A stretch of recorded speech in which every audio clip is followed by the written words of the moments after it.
Wali, we travel here and there, counting down to Ramadan with love and care. Every place we go we stop and see, Allah is always here for you and me. Assalamu alaikum, adventurers. I'm Wali, and welcome to my Wonderland, Al-Quds. Today, I'm walking with you step by step through one of the most beloved places on earth, Jerusalem, also called Al-Quds. Can you imagine it? This land is full of Prophet stories. Prophet Ibrahim ﷺ lived nearby and taught about one Allah. Prophet Yaqub raised his sons here. Prophet Musa traveled toward here. Prophet Dawood praised Allah in this city. Prophet Suleiman ruled a great kingdom and completed an amazing place of worship here. Prophet Zechariah led praise here. Maryam radiallahu anha worshipped here. And from here, our beloved Prophet sallallahu alaihi wasallam began the heavenly journey of Isra and Mi'raj. All of this makes Al-Quds a living classroom of Eemaan. Islam reached Jerusalem, Al-Quds, in the time of the Sahaba. It was under the rule of the Caliph Umar ibn al-Khattab radiallahu anhu that Muslims came here and settled. Umar radiallahu anhu cleaned the area, made peace with Christians, and protected everyone's worship. Let me show you around. Come closer. We're entering Al-Haram al-Sharif, the blessed area of Al-Aqsa. It is huge, about 35 acres, like dozens of football pitches joined together. Everywhere you look, there are trees, fountains, domes, arches, stone paths, and open sky. This whole land is Al-Aqsa, Al-Masjid Al-Aqsa. Not just one building, but every step you take here. Inside the compound, you'll see wonders: Dome of the Rock, Qibli Masjid, Dome of the Chain, the Burak Wall, and many more landmarks. Long ago, when Caliph Umar radiallahu anhu arrived, this place was covered in rubble. Do you know what he did first? He rolled up his sleeves and cleaned it himself. That's how special it was to him. Later, the strong stone walls and gates around us were built during the time of Salahuddin Ayyubi. Look around. Can you spot the gates? Yes, there are 8. Each gate has stories, footsteps, and centuries of prayers. Now, walk with me to the southern end of the Aqsa compound. Do you see the large grey-black dome? That is the Qibli Masjid. Some know this as the Al-Masjid Al-Aqsa. This is where thousands sometimes line up shoulder to shoulder for Salah. The first masjid here was built in the time of Umar radiallahu anhu and later completed by Al-Walid ibn Abdul Malik in 705 CE. Inside, the carpets are soft, the mihrab points towards Mecca, and the air feels calm. Scholars like Imam al-Ghazali once sat nearby teaching hundreds of students about the heart and Allah. Can you imagine learning Islam right here? Now turn around. Wow!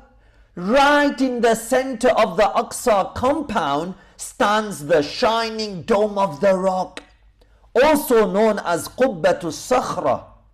Its golden dome glows in the sunlight, sitting on an 8-sided building covered in beautiful Islamic calligraphy and Surah Yasin writing.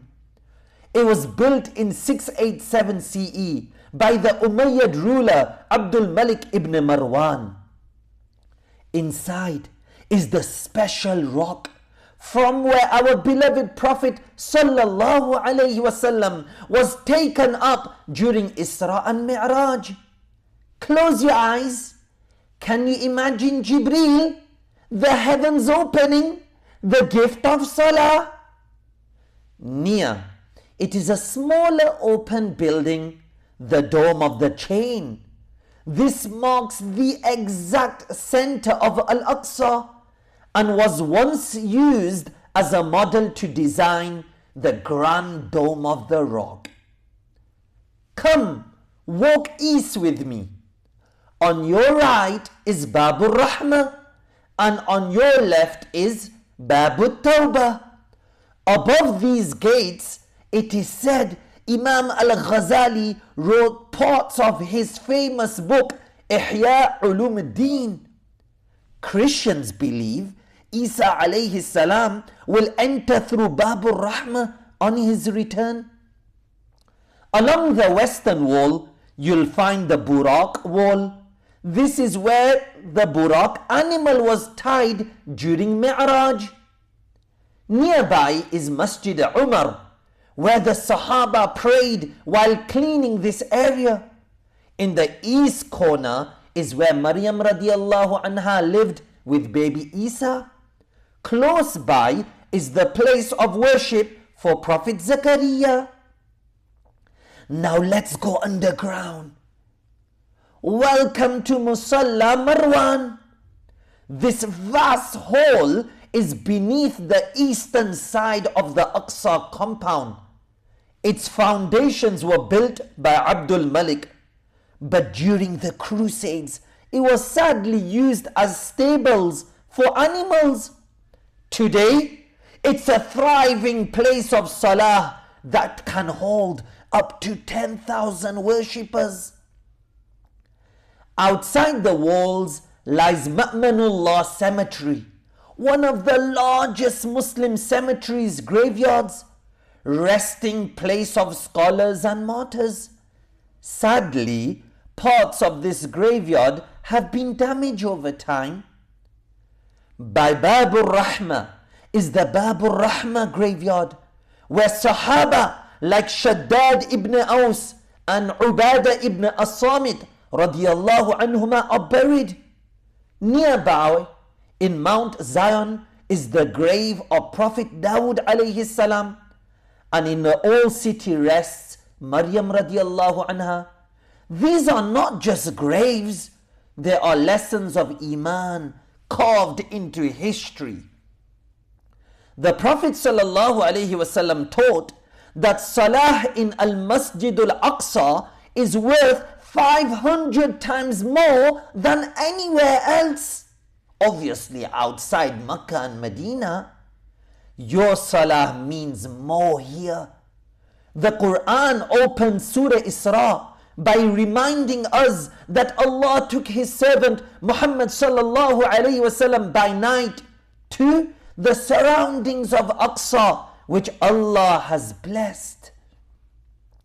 After the Muslims first conquered Jerusalem in 637 CE, during the Caliphate of Umar ibn al-Khattab, it remained under Muslim control until it was lost brutally during the First Crusade.